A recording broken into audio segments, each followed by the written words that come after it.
കാണൂ പരസ്യരഹിതമായ ഏറ്റവും പുതിയ എപ്പിസോഡുകൾ.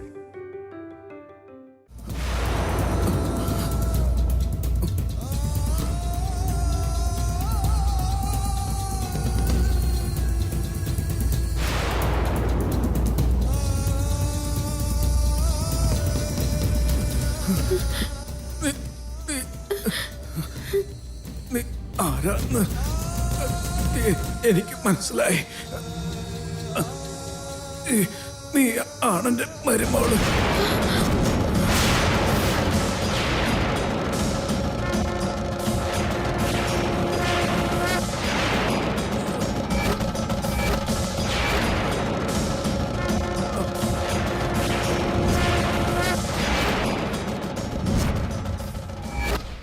ദശരഥ രാമവർമ്മേ, ഏതവസ്ഥയിലാണ് നിങ്ങളെന്ന് നിങ്ങൾക്ക് മനസ്സിലാവുന്നില്ലേ? ദയവ് ഏതൊന്നും സംസാരിക്കാതിരിക്കും.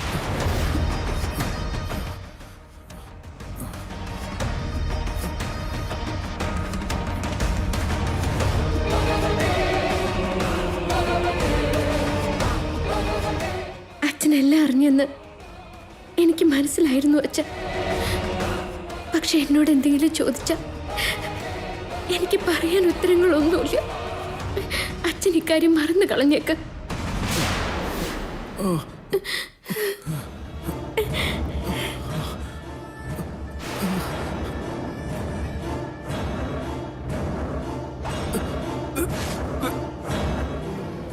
ദേവൻ,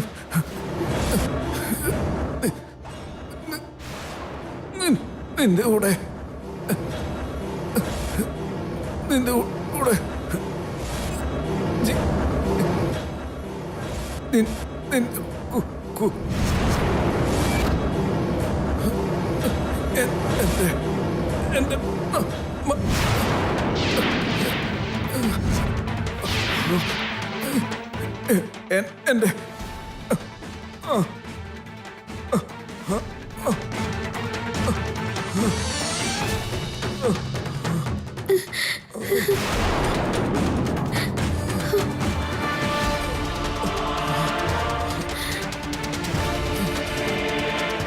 എന്നോട് ക്ഷമിക്കണം അച്ഛ.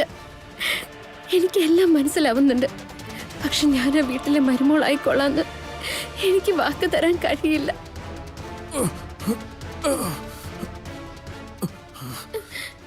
എന്താ വർമ്മ ഈ പറയുന്നത്? നിനക്ക് വല്ലതും മനസ്സിലാവുന്നുണ്ടോ?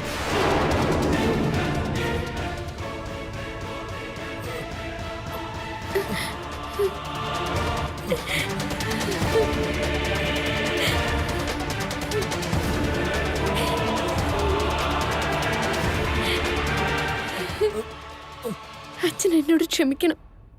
വാക്ക് തരാൻ പറ്റുന്നൊരവസ്ഥയിലല്ല ഞാൻ.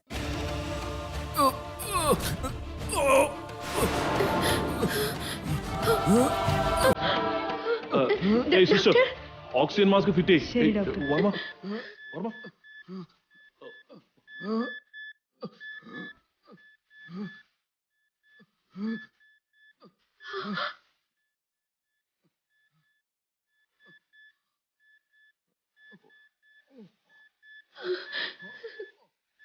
പൾസ് ഡൗൺ ആവുന്ന കണ്ടില്ലേ കുട്ടി? ഇതുകൊണ്ടാണ് ഞാൻ സംസാരിക്കരുതെന്ന് പറഞ്ഞത്.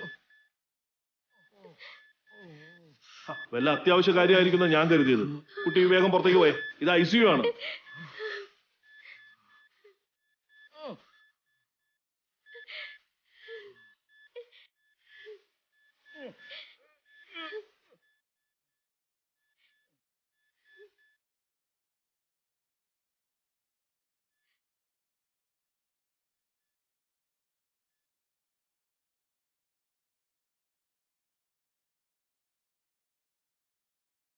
വർമ്മയ്ക്കൊന്നും സംഭവിക്കില്ല കൗസല്യേ, വിഷമിക്കാതിരിക്കുക.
എൻ്റെ അമ്മ എന്നോട് ക്ഷമിക്കണം. എൻ്റെ അച്ഛൻ ഇങ്ങനെ ഒരു അവസ്ഥ ഉണ്ടാവാൻ ഞാൻ മാത്രമാണ് കാരണക്കാരൻ.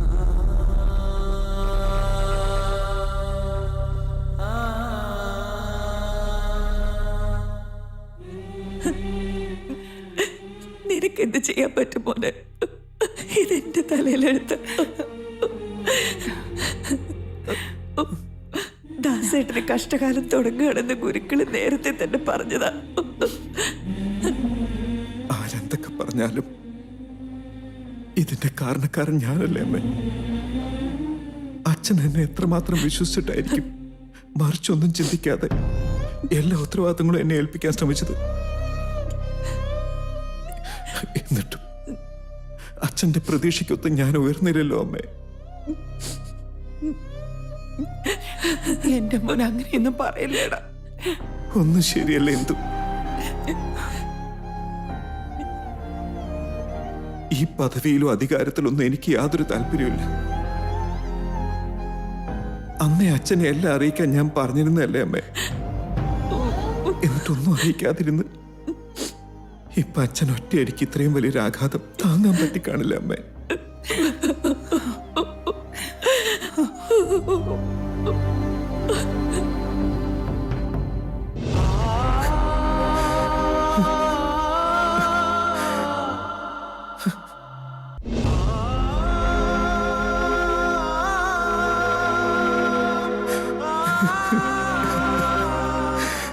സംഭവിച്ചതിൽ ദേവേട്ടൻ തെറ്റുകാരനല്ല.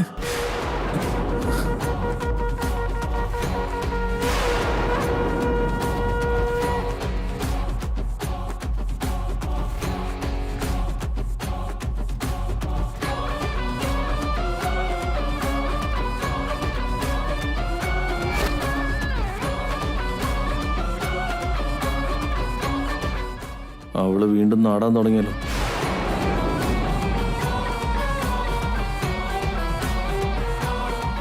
മനസ്സിന്റെ ഒരു കോണിൽ പോലും ദേവേട്ടൻ തെറ്റുകാരനാണെന്ന് അച്ഛൻ വിശ്വസിക്കുന്നില്ല.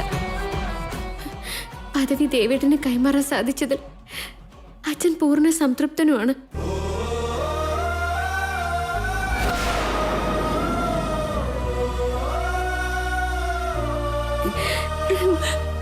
സത്യമാണമ്മേ,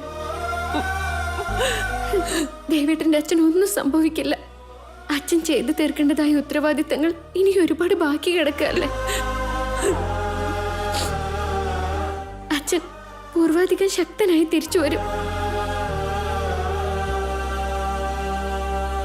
എടി മതി, നിർത്ത്.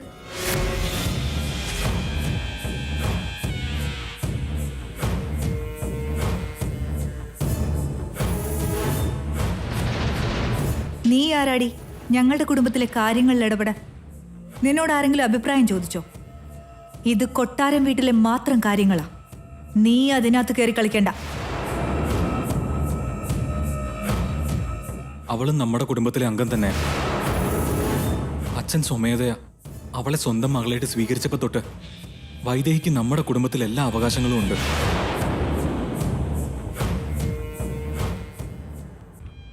ഇതുവരെ അജയന്റെ അനിയൻ മാത്രമായിരുന്നു ഇവൾക്ക് സപ്പോർട്ട്. എപ്പ തൊട്ട് അജയനും അസുഖം തുടങ്ങിയത്?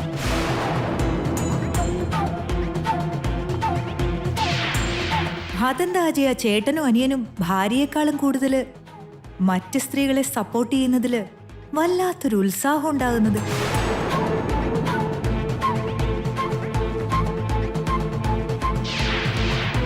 ഊർമിളെ, ആദ്യം സൂക്ഷിച്ച് സംസാരിക്കാൻ പഠിക്ക. ഉള്ള കാര്യം പറഞ്ഞ ആർക്കും ഇഷ്ടപ്പെടില്ലല്ലോ അച്ഛമ്മേ. മന്ദബുദ്ധികളാ. വഴിയെ പോകുന്ന ആരെന്ത് അഭിപ്രായം പറഞ്ഞാലും കണ്ണടച്ചതങ്ങ് വിശ്വസിക്കുക.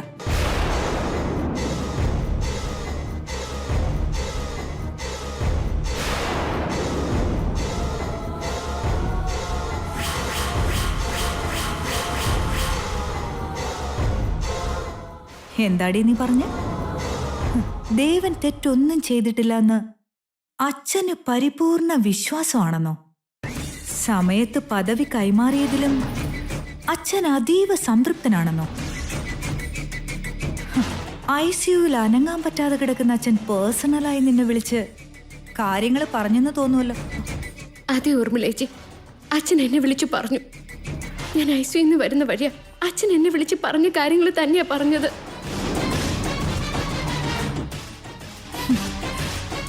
ഇവിടെ സ്വന്തം ഭാര്യയുണ്ട്, അമ്മയുണ്ട്, മക്കളും മരുമക്കളും, കുടുംബത്തിൽപ്പെട്ട എല്ലാവരും ഉള്ളപ്പോ അച്ഛൻ നിന്നെ മാത്രം പ്രത്യേകം വിളിച്ചു പറഞ്ഞെന്നോ? ആരോടാടി നീ ഈ വേഷം കെട്ട് കാണിക്കുന്ന? ഊർമിളെ, മിണ്ടാതിരിക്കെ. വർമ്മ നിന്നോട് സംസാരിച്ചോ? ഇപ്പൊ എങ്ങനെയുണ്ട്? നിന്നോട് എന്താ പറഞ്ഞത്? ഒരക്ഷരം പോലും പറഞ്ഞിട്ടുണ്ടാവില്ല അച്ഛമ്മേ. ICUവിൽ കിടക്കുന്ന അച്ഛൻ ഏത് വകുപ്പിൽ സംസാരിച്ചെന്നാ പറയുന്ന? പുതിയ കഥ ഉണ്ടാക്കുക അവള്.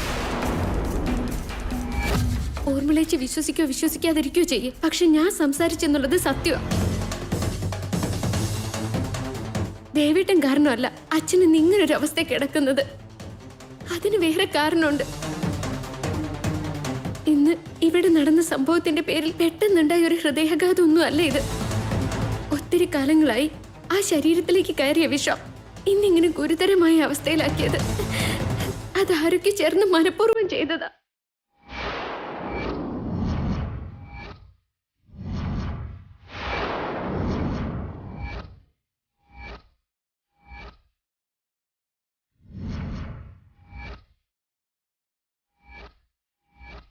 മിണ്ടിപ്പോവരുത്, മിണ്ടിപ്പോവരുത്.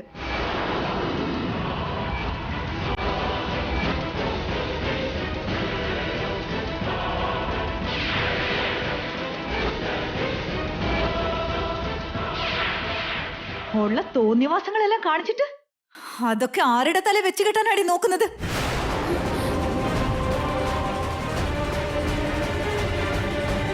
ഊർമിള എന്തൊക്കെയാ പറയണേ? എന്റെ മോള് എന്ത് ചെയ്തു എന്നാ? പിന്നെ ഇന്ന് ഞങ്ങളുടെ അച്ഛൻ ഇങ്ങനൊരു അവസ്ഥയിൽ കിടക്കുന്നുണ്ടെങ്കിൽ അതിന് കാരണം ഇവൾ ഒറ്റ ഒരുത്തിയാ.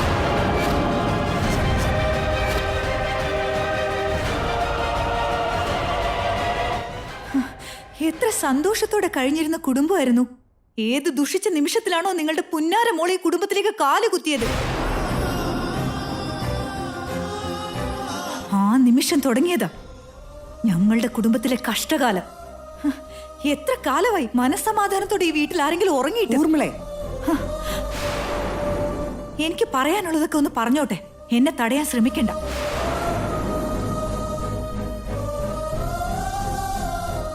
അതൊക്കെ അവിടെ നിൽക്കട്ടെ. എനിക്കൊരു കാര്യം മനസ്സിലാവാത്തോണ്ട് ചോദിക്കുക. കൊട്ടാരം വീട്ടിലെ ദേവന് നിങ്ങൾ നിങ്ങളുടെ ഇളയ മോളെയാണോ കെട്ടിച്ചു കൊടുത്തത്, അതോ മൂത്ത മോളെയും കൂടി ആണോ കൊടുത്തത്?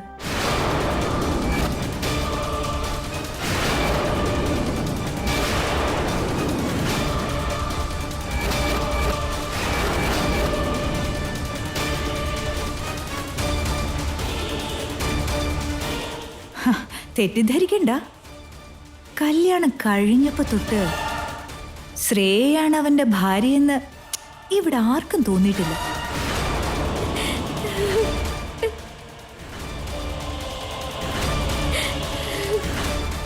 വൈദേഹിയാണ് ഭാര്യയെന്നേ തോന്നുള്ളൂ. ഭാര്യയെ പോലെ തന്നെയാ പെരുമാറുന്നതും. എന്റെ മോളെ കുറിച്ച് അനാവശ്യം പറയല്ലേ ഊർമിളെ. തെറ്റ് ചെയ്യാത്തൊരാളെ കുറിച്ച് വേണ്ടാത്തത് പറയാൻ ആർക്കാ തോന്നുക? തീയില്ലാതെ പുകയില്ലല്ലോ അച്ഛാ.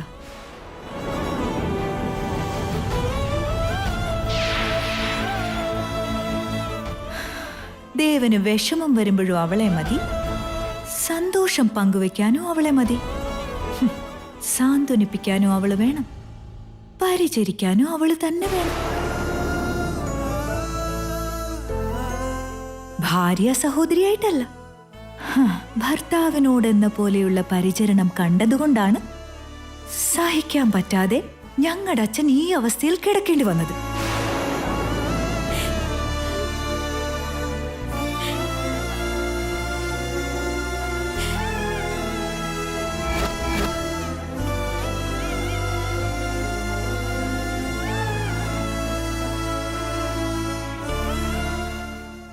ഊർമിളെ, നിന്റെ ചിന്തകളിലാണ് തെറ്റുള്ളത്.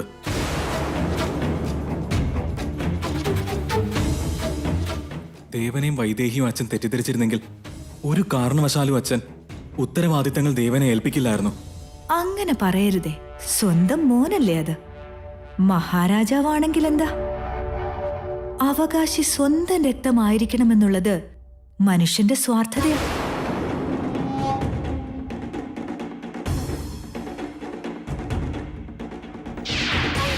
അനാവശ്യം പറയരുത് ഊർമിളെ. എന്റെ മകൻ വർമ്മ സ്വാർത്ഥനാണെന്നോ? അതിനവനെ കുറിച്ച് നീ എന്തറിഞ്ഞിട്ടാ? അതിന് പ്രത്യേകിച്ചൊന്നും അറിയേണ്ട കാര്യമില്ല ചമ്മേ. എല്ലാ രക്ഷിതാക്കളും അങ്ങനൊക്കെയാ. സ്വന്തം ചോര കഴിഞ്ഞിട്ടേ മറ്റുള്ളവരെ കുറിച്ച് ചിന്തിക്കൂ. വർമ്മരാജാവ് പ്രകൃതി നിയമങ്ങൾക്ക് വിരുദ്ധമായ സൃഷ്ടിയല്ലല്ലോ.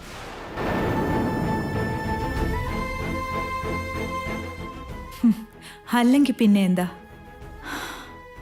ഇന്നലെ രാത്രി ദേവന് യോഗ്യതയില്ലെന്ന് പറഞ്ഞ ആള് നേരം വെളുത്തപ്പോഴേക്ക് അവനിൽ എന്തർഹതയാണ് കണ്ടത്? രാവോടെ രാവ് ഓതിക്കൊടുത്ത തലയണ മന്ത്രത്തിന്റെ ഫലമായിരിക്കാം. തീരുമാനങ്ങൾ മാറി മറിയാൻ ഒത്തിരി നേരമൊന്നും വേണ്ട മോളെ. ഏത് ക്ഷണവും സത്യം പുറത്തു വരാമല്ലോ. അത് മനസ്സിലായപ്പോ ദേവൻ തെറ്റുകാരനല്ല എന്നുള്ളതും ഏട്ടൻ മനസ്സിലാക്കി കാണും. അതുകൊണ്ടല്ലേ പെട്ടെന്നൊരു മനംമാറ്റം ഉണ്ടായത്. അച്ഛാ,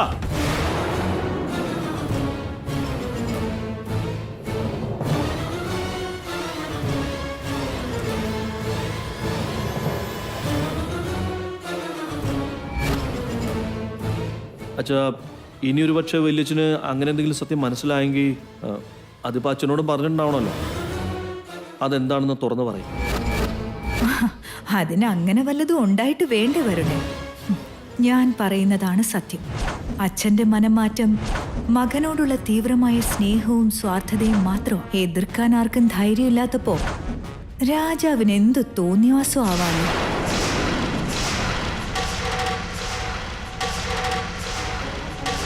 കൊടുത്ത വാക്ക് പാലിക്കാനുള്ള എന്റെ തീരുമാനമല്ലേ ദൈവതുല്യനായ ദേവേട്ടന്റെ അച്ഛന്റെ മേത്ത് ചെളിവാരി എറിയാൻ ഊർമിളേച്ചിക്ക് ധൈര്യം കൊടുക്കുന്നത്. സ്വാർത്ഥ താല്പര്യത്തിന്റെ പേരിൽ പദവി കൈമാറിയെങ്കിലും മകന്റെ വൃത്തികേടുകൾ നേരിട്ട് കണ്ട മനസ്സിന് ആ ആഘാതം താങ്ങാൻ പറ്റിയില്ല. സത്യത്തിൽ തെറ്റ് ചെയ്തത് ദേവനുമല്ല, ദേ നിൽക്കുന്നു ഈ താടകയാണ് എല്ലാത്തിനും കാരണം.